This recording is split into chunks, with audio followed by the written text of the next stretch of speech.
Welcome to segment 2 of the Tom Greene Show, week 2, with Cole Martens. So we had 4 really interesting games that we had to pick last week. And these 4 also are toss-ups. Really, the first 4 weeks are all toss-ups. Oh yeah, they're all toss-ups until you figure out what teams are who. Yeah. So it's basically these first 4 weeks. It's like college football. The first 4 weeks somehow determine the rest of your season. Pretty much. Where your pick's going to go, it all determines in these first 4 weeks where it's going to go. But anyway, this one's a real toss-up. Tennessee against... How about them 8-8 Cowboys? Yeah, how about them 8-8 Cowboys? The Cowboys, they have some things to fix up, I think, this week. As last week, Tony Romo, my God, dude, come on, you gotta be better than that. 3 interceptions, and I think they're all in the first half. It's a very bad game. That one for the Dallas Cowboys, and Romo looked like he struggled. Even though they had a very, very good running game by Murray. As he ran, I believe, 20 yards and had a touchdown in that game and had a very, very good game. That's what Dallas needs to do, I feel like, run the ball. But instead they tried to run it, pass the ball too much, and that's what came their downfall against San Francisco. And if they would have ran the ball a little more, I think they would have been a little better. But they're going to be going against a Tennessee team here who, once again, is having some momentum coming into this week as they beat a very, very good Kansas City team last week. Which that one really shocked me. I didn't think Tennessee was going to pull that one out. But I do really like Jake Locker as a quarterback. He is a very, very good quarterback. He proved it last year. He had a great season until he got hurt. He's proven it again this year with in week 1 beating Kansas City and having a very good game against them. This one I believe is going to be a close one here again. But because Tennessee is at home, I do believe the Titans are going to take the win here over Dallas. It's going to be a very aggressive game, I believe, in the air, and probably maybe a little bit of running in this one. I believe whoever has the best running game in this one is going to win this game, and I believe that'll be Tennessee in this one, and they will win it 17-14. Cole, you forgot that Dallas doesn't have defense. Yeah, that too. That's true. They don't. Because I picked this one a lot higher score than that, 31-24. I'm gonna give Dallas a break in this one. The Alice Cowboys. Why? No D. Romo was terrible. The defense was terrible. Same old Cowboys. Yep. Last week. Even though they did okay in the second half and somehow they came back. Oh, I don't think San Francisco wasn't even trying anymore. They had it. Let's face it. The Dallas Cowboys are sponsored by Pepperidge Farm. Turnovers, anybody? I do think that Tennessee is going to win this game after an afterthought. You've had a lot of those, haven't you? I do, because, the first 4 weeks so we have an afterthoughts like no other. Tennessee wins this one 31-24. I would rather trust Jake Locker than Tony Romo. Even though Romo has been okay the past couple of years. Keep an eye on Jake Locker. He's going to impress you, believe me. And the Ken Whisenhunt factor will help.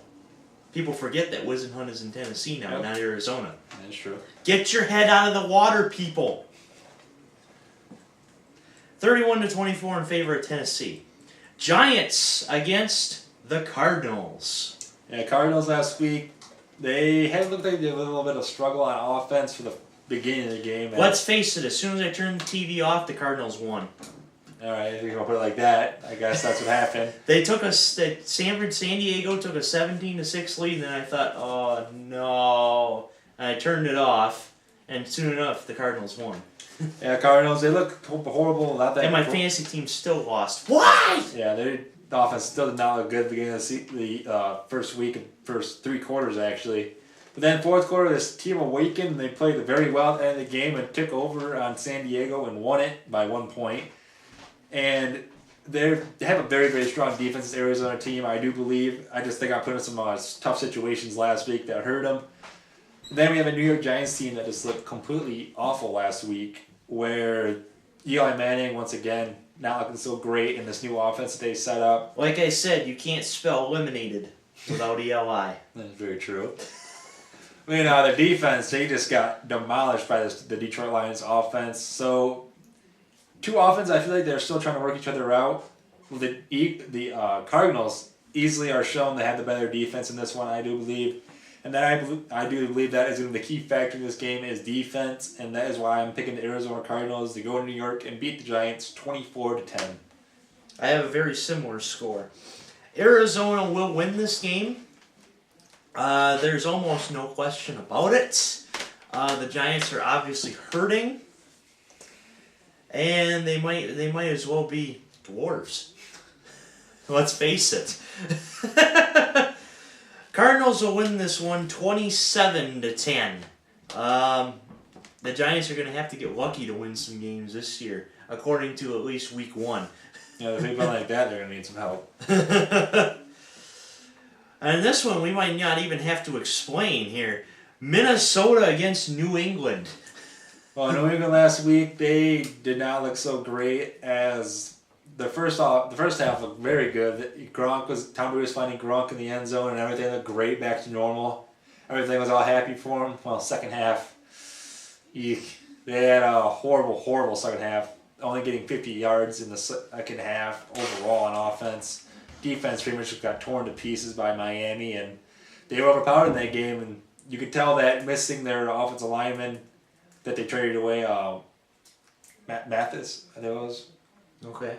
Yeah, they traded him away, and that was a huge part of the New England offensive line. Brady was unhappy that they traded him away, and you've seen that the backup behind him did not do as good pressure blocking for Brady as Brady, I believe, got sacked in that game 6 or 7 times, which is a lot compared to what he's usually getting in the backfield. Who's getting sacked a lot? This guy! Or if we remember that name. Yep, I remember that one. Then you have a Minnesota team who got a win over St. Louis last week, where they look pretty good as overall the offense was just seemed like very, very well. And Matt Castle now going against his old team in New England. And I do believe it's going to be a very interesting game. But I do believe New England's going to go to Minnesota and get the win here. I believe New England's going to win this one 27-20, I'm going to say. I do believe Adrian Peterson is going to have a pretty good game against this New England defense, but New England I just believe is going to have enough power to overpower this Minnesota defense and get the win. Even though the Patriots lost last week and the Vikings won, don't underestimate that. This is almost easy does it. Patriots win this one 24-7. I almost see no way that the Minnesota wins this. Let me mention one thing. The last time New England lost their Week 1 game was in 2003, and that year they won the Super Bowl. So keep an eye on that. Interesting point. Remember, was it up until last year, the Eagles' first home opponent won the Super Bowl. Yep. Which last year was San Diego, and they made the playoffs, which you might be right. This year it's Jacksonville. Let's go Jags. How about them Jags? New England wins this one 24-7, and Minnesota gonna have to go back to the drawing board. Sorry. Cleveland against the Saints. Well, the Saints coming in this one a very, very hard-fought game against Atlanta, where pretty much no defense was there at all. As the battle between the offenses, and Drew Brees just made a mistake. Colston made a mistake at the end of the game, actually, by fumbling it in overtime and giving Atlanta the win in that one. But I do believe then you have a Cleveland team who also came back from a big deficit last week against Pittsburgh Steelers, which really surprised me, as Hoyer actually led this team down from a big deficit and showed up in the second half playing some pretty good football. Mm-hmm. But this week they're going to be going against a very, very strong offense against New Orleans Saints, and I just don't believe Cleveland can hold on to it against the Saints offense. They're just way too much power, and they're not going to be able to play catch-up against this team. So that's why I'm going to give the Saints the win in this one in Cleveland, 35-17. I also have the Saints winning this one. This is similar to Minnesota and New England. I see no way that Cleveland wins this. Even if Breeze and Colston get hurt somehow in a car accident, I still don't see Cleveland winning this one. I don't know that, Jasper. I don't even know Saints' backup quarterback is. Last I checked, it was Joey Harrington. That was like 4 years ago. But either way, New Orleans wins this one 31-10. It's going to be ugly in Cleveland. About as ugly as Swagger, their new mascot. But it is a brown dog, so unfortunately this is going to be ugly. Segment 3 is coming up next.